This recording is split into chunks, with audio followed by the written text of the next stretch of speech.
প্রধান উপদেষ্টার পদত্যাগ চায় না বিএনপি, তবে আবেগের বশে ডক্টর মোহাম্মদ ইউনূস পদত্যাগ করলে বিকল্প বেছে নেবে জাতি। ডিবিসি নিউজের সাথে দেয়া একান্ত সাক্ষাৎকারে এমন মন্তব্য করেছেন বিএনপি স্থায়ী কমিটির সদস্য সালাহ উদ্দিন আহমেদ। নির্বাচন বিলম্ব হওয়ায় উদ্বেগ প্রকাশ করেন তিনি। বলেন, চলমান সংকট সমাধানের একমাত্র পথ নির্বাচনী রোডম্যাপ ঘোষণা।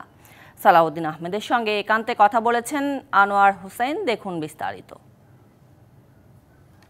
দর্শক, স্বাগত ডিবিসি নিউজের বিশেষ আয়োজনে। আজকে আমাদের সঙ্গে অতিথি হিসেবে আছেন বিএনপির স্থায়ী কমিটির সদস্য জনাব সালাউদ্দিন আহমেদ।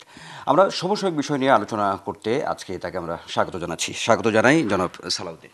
ধন্যবাদ।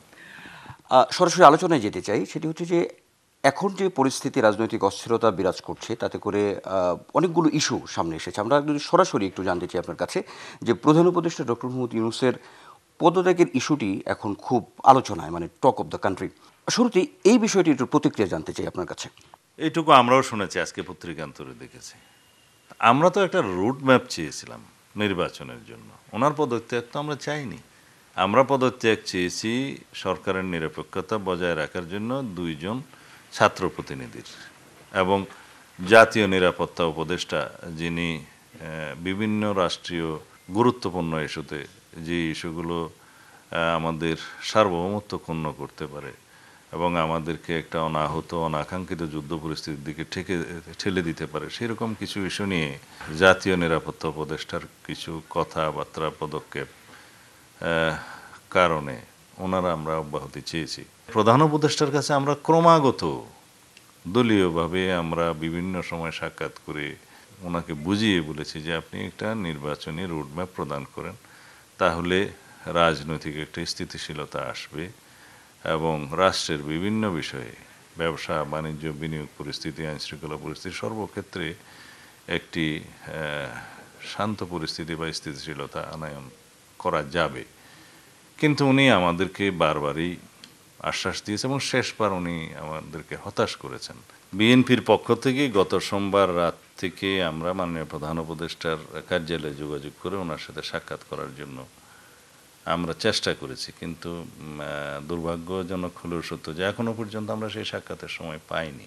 পদত্যাগ ইস্যুটাই কি আসলে পথ, নাকি অন্য কোনো সংকট সমাধানের আসলে পথ আছে? রাষ্ট্র পরিচালনার বিষয়, এখানে আবেগের কোনো স্থান নাই।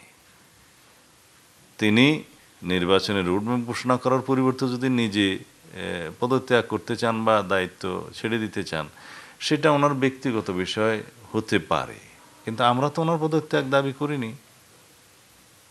আর যদি একান্তই ব্যক্তিগতভাবে উনি দায়িত্ব পালন করতে অপারগ হন, তো রাষ্ট্র তো বসে থাকবে না। রাষ্ট্র তো একটা বিকল্প ব্যবস্থা খুঁজে নেবে অবশ্যই। এই পৃথিবীতে কেউ তো অপরিহার্য নয়। কিন্তু আমরা আশা করব তিনি একজন বিশ্ববরেণ্য সম্মানিত ব্যক্তিত্ব, তিনি বিষয়টা অনুধাবন করবেন।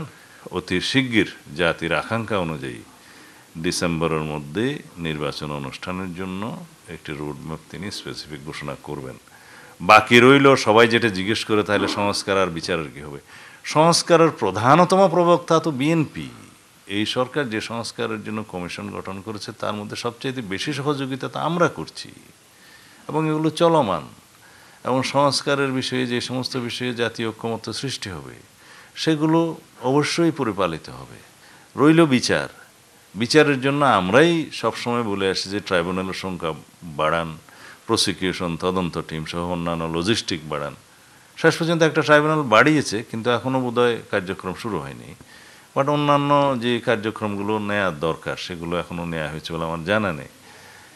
তবে অগ্রাধিকার ভিত্তিতে কিছু মামলা চিহ্নিত করে সেগুলো যদি বিচার দৃশ্যমান যাদের সামনে করা যায়, তার সমগ্র জাতি খুশি হবে। আপনারা ডিসেম্বরের মধ্যে নির্বাচনের যে একটি রোডম্যাপ বা সংবাদ সম্মেলন করে আপনারা এমনটাও বলেছেন যে ডিসেম্বরে নির্বাচন আপনারা চান। সেক্ষেত্রে যদি না হয়, অন্তর্বর্তী সরকারকে আপনারা কতটা সহযোগিতা করতে পারবেন, এটা একটা প্রশ্ন আপনারা তুলেছেন। একই সঙ্গে আমরা দেখেছি যে সেনাবাহিনীর প্রধান ওনার অফিসার্স অ্যাড্রেসে উনি কিছু কথা বলেছেন, সেটি ডিসেম্বরের মধ্যে নির্বাচনের একটা ইঙ্গিত তিনিও দিয়েছেন। বিষয়টি আসলে কতটুকু বাস্তবতায় থাকবে? যদি প্রধান উপদেষ্টা ডিসেম্বরের মধ্যে নির্বাচন অনুষ্ঠানের জন্য সুনির্দিষ্ট রোডম্যাপ প্রকাশ না করেন, তাহলে বিএনপি রাজনৈতিক দল হিসেবে এই সরকারকে সহযোগিতা অব্যাহত রাখবে কিনা সেটা আমরা আবার পুনর্বিবেচনা করব। আমাদের পক্ষে সহযোগিতা অব্যাহত রাখা কঠিন হয়ে দাঁড়াবে। সেনা প্রধান তার অফিসারদের সামনে দরবারে তিনি যে বক্তব্য দিয়েছেন, তাদের প্রশ্নের উত্তর দিয়েছেন। বাংলাদেশের শক্তিশালী থার্মিক স্টিল বার ফেমাস স্টিল লিমিটেড, সেটা আমরা পত্রিকান্তরে দেখেছি। ইন্টারেস্টিং হচ্ছে, সেনাবাহিনী গণতন্ত্র উত্তরণের জন্য বারবার তাগাদা দিচ্ছে, আর আমরা সিভিলিয়ানরা সেটা মনোযোগ দিচ্ছি না। এটা কি হলো? তিনি ভুল কিছু বলেন নাই। সার্বভৌমত্ব এবং নিরাপত্তা এই বিষয়টি সেনাবাহিনীর এখতিয়ার, তাদের মতামত নেওয়া আগে উচিত ছিল। রাজনৈতিক বিশ্লেষণের জায়গা থেকে যদি বলি, একটা ছায়াযুদ্ধ মনে হলো যে এনসিপি এবং বিএনপির মধ্যে শুরু হয়েছে। এটার আসলে সামনের পরিস্থিতি কেমন হবে? এটা কি বিএনপির সঙ্গে এনসিপির কি আসলে বিরোধের জায়গাটা শুরু হলো, বা সেটা আসলে অব্যাহত থাকবে কিনা, বা এটার সামনের পরিস্থিতি কি হতে পারে?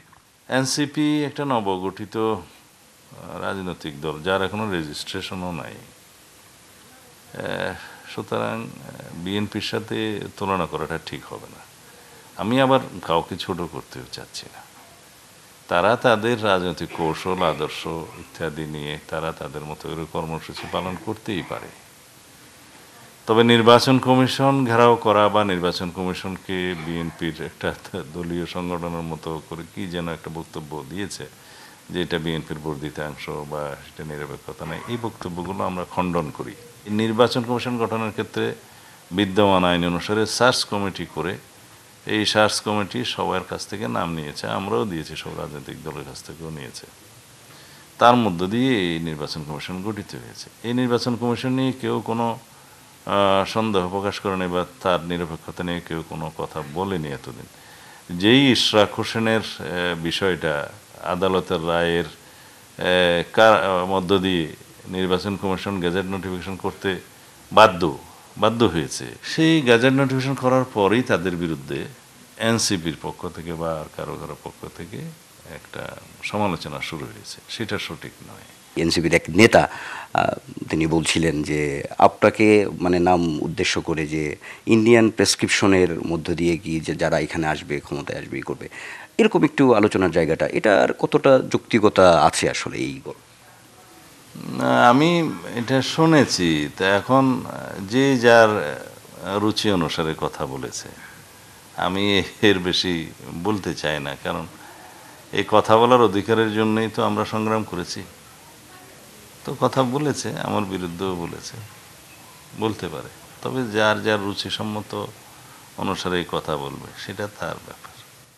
আমরা আলোচনার প্রায় একেবারে শেষ পর্যায়ে চলে এসেছি ভাইয়া, সেটি আমরা একটু শেষে জানতে চাই। সর্বোপরি যদি একটু মোটা দাগে বলি, তাহলে আপনাদের নির্বাচনী রোডম্যাপ সরকারের কাছে আপনারা ডিসেম্বরের মধ্যে নির্বাচন চেয়েছেন, এটা যদি ক্রস করে এই কাট অফ টাইম, সেক্ষেত্রে আপনাদের কোনো নতুন কর্মসূচি, আন্দোলন বা এরকম কোনো কিছু থাকবে কিনা? আমরা আর কয়েকদিন অপেক্ষা করব।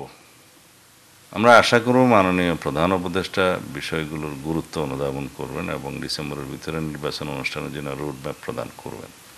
এটা আমরা আশা করব। আর কয়েকদিন আমরা দেখব, দেখার পরে আমরা আমাদের কর্মসূচি দেবো। আমরা ইতিমধ্যে প্রকাশ করেছি যে যদি আমরা রোডম্যাপ না পাই, সরকারের প্রতি আমাদের সহযোগিতা অব্যাহত রাখা কঠিন হবে। সেটা নিশ্চয়ই উনি বুঝেন। আপনাকে অনেক ধন্যবাদ, অনেক ব্যস্ততার মধ্যে আপনি ডিবিসি নিউজকে সময় দিয়েছেন। দর্শক, আমরা আলোচনায় ছিলাম। আমরা সর্বোপরি যদি বলতে চাই, আসলে চলমান রাজনৈতিক সংকটের যে অবস্থা তৈরি হয়েছে, তাতে করে জনাব সালাউদ্দিন আহমেদ, বিএনপির স্থায়ী কমিটির সদস্য, তিনি আসলে বলার চেষ্টা করলেন যে আসলে মূলত হচ্ছে যে নির্বাচনী রোডম্যাপ, অর্থাৎ সুনির্দিষ্ট একটি নির্বাচনের মধ্য দিয়েই দেশকে নির্বাচনমুখী করলেই বরঞ্চ এই সমস্ত সকল সংকটের সমাধান হবে। এতক্ষণ আমাদের সঙ্গে থাকার জন্য অনেক অনেক ধন্যবাদ ডিবিসির বিশেষ আয়োজনে।